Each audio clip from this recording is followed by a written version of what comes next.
மன்னார் மாவட்டத்திலே கடந்த சில நாட்களாக நீடித்த அசாதாரண நிலைமை தற்பொழுது இயல்பு நிலைக்கு மாறிக்கொண்டிருக்கின்றது. இன்றைய தினத்திலிருந்து வானம் ஓரளவுக்கு தெளிவான மூட்டத்துடன் காணப்படுகிறது.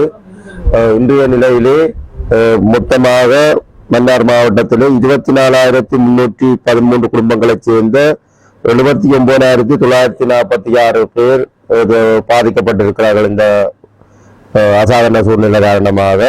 அதனை விட 87 முகாம்களிலே 11,230 குடும்பங்களைச் சேர்ந்த 35,505 குடும்பங்கள் தங்க வைக்கப்பட்டுள்ளார்கள். தற்போது மன்னார் மாவட்டத்திலே இயல்பான வானிலை தோன்றினாலும் தற்போது கூட கடும் மழை மூலம் பெய்த வெள்ளங்கள் தற்பொழுதுதான் வடிந்து கொண்டிருக்கின்றது. தற்பொழுது மன்னார் மாவட்டத்தை இணைக்கின்ற 2 வீதிகளும் மூடப்பட்டு ஏனைய மாவட்டங்களுடனான தொடர்புகள் துண்டிக்கப்பட்ட நிலையிலேயே காணப்படுகிறது.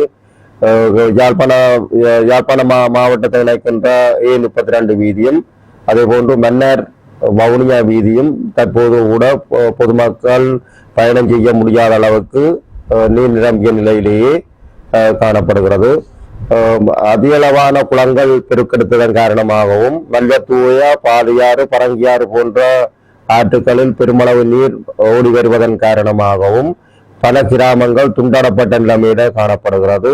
அந்த வகையில் தனித்து விடப்பட்ட 250க்கும் மேற்பட்ட மக்களை மீட்கின்ற பணிகளும் இன்றைய தினம் முன்னெடுக்கப்பட்டு வருகிறது. அந்த வகையிலே மன்னார் மாவட்டத்தின் மல்வத்தூயாவில் அமைந்துள்ள தேக்கம் தொங்கு பாலத்தருகிலே கடந்த 2 நாட்களாக தரித்திருந்த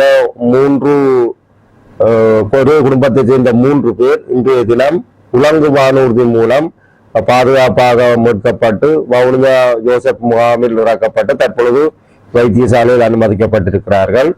இதனை விட ஏனைய கூராய் பகுதியிலே சீதி விநாயகபுரத்திலே அமைந்திருக்கின்ற அந்த குளம் பெருக்கெடுத்ததன் காரணமாக மரத்திலும் அதே போன்று வீட்டு கூரையிலும் தங்கியிருந்த 40 பேர் இன்றைய தினம் நீர்மட்டம் குறைந்ததன் காரணமாக ஒரு மனத்திட்டில் தங்கியிருக்கின்ற பொழுதும் அவர்களை மீட்கின்ற பணி இன்றைய தினமும் மழை காரணமாக விமானப்பட உலங்கு வானூர்தி மூலம் மீட்பது தடப்பட்டிருக்கின்றது. எனினும் அவர்களுக்கு உணவு வழங்குவதற்குரிய ஏற்பாடுகள் தற்போது கடற்படையினரின் படகு மூலம் மேற்கொள்வதற்கு நடவடிக்கை எடுக்கப்பட்டிருக்கின்றது. இதனை விட ஏனைய துண்டாடப்பட்டுள்ள கிராமங்களுக்கான உணவு விநியோகம் மற்றும் அவர்களது மீட்கும் நடவடிக்கைகள் கடற்படையினரதும் அதே போன்று மீனவர்களின் படகுகள் மூலமும் மேற்கொள்ளப்பட்டு வருகின்றது. தற்பொழுது இந்த அசாதாரண சூழ்நிலையால் பாதிக்கப்பட்ட அனைத்து குடும்பங்களுக்கும் அவர்கள் முகாமில் தங்கியிருந்தால் என்ன, அவர்கள் உறவினர் மற்றும் தங்கள் சொந்த வீடுகள் தங்கியிருந்தாலும் மழை காரணமாக பாதிக்கப்பட்டிருப்பின் அனைத்து குடும்பங்களுக்கும் இப்பொழுது சமைத்த உணவுகள் வழங்கப்பட்டு அதன் 3 நாளுக்கு பின்பு அவர்களுக்கு 2 வாரங்களுக்கான உலர் உணவுகளும் வழங்கப்பட இருக்கின்றது.